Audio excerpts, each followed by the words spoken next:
All right, ladies and gentlemen, boys and girls, welcome back to Fenway Park for the rest of this ball game. All right, no, it's just me, harmless, Dave, the real music observer, just talking about music.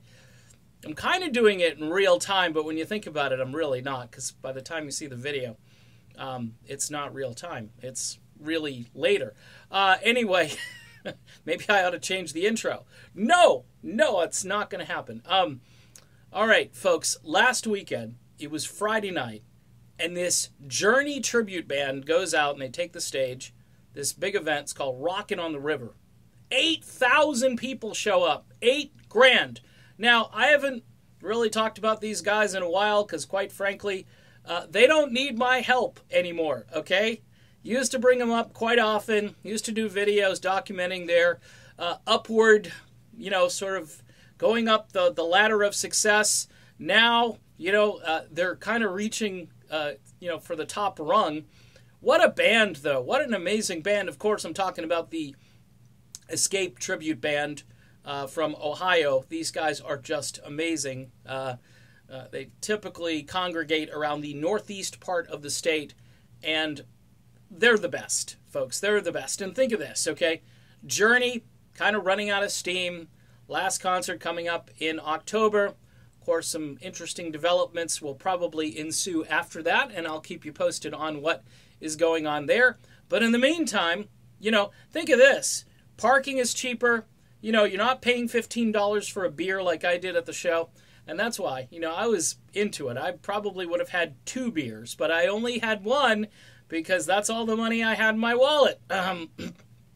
You're just going to have a better time seeing these guys. At least you'll spend less money. Look, Journey and Def Leppard was amazing, but Escape is equally amazing in the sense that you're seeing a band of really decent people up close, and they are performing like Journey did 30, 40 years ago. Okay? Just throwing it out there. Of course, Journey had been on hiatus for about a year or so, about 30 years ago. So we'll say 35, 36, 37 years ago. And the band, these guys are the best. They are great people. I've met them, so I can vouch for their character. We got Jason Kelty on lead vocals. We got Paul Seuss pretending to be Greg Raleigh and playing bass guitar. Sort of a jack of all trades from what I understand. Also, Steve Raz pretending to be Neil Schon. I'm hoping someday Raz will get the Neil Schon private eye hat and that sort of, undercover look. That would be pretty cool. I'll have to keep harassing him to do that. Troy Sands on keyboards. He's the guy who a lot of times begins these classic Journey songs with a very familiar keyboard riff, and he has no secondary keyboard player standing behind him. He's just him. It's amazing. He's a one-man keyboard show, and he doesn't, take the rhythm guitar out and go out on the catwalk either. He's just the keyboard player, and thumbs up to him. He does a great job. And this dude, Michael Scott Nelson, MSN on drums, he's like a poor man's Dean Castronovo. If you can't afford Dean, which there are a lot of bands out there that can't afford Dean. Apparently the Dead Daisies aren't one of them. But Michael Scott Nelson, for my money, man, this guy should be in, just like everybody else in this group, but this guy should be playing for a well-known band. You know what I'm saying? He's that good.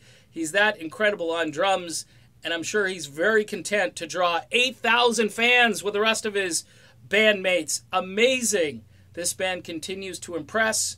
They're going up the ladder, and you can see them probably for a lot less. Even if you had to pay for airfare and then airfare home, it might still be cheaper than going to see Journey in concert. Just saying, people. Just saying. All right, done with this video. Escape rules. Escape rocks. Go see them if you can. Talk to you soon.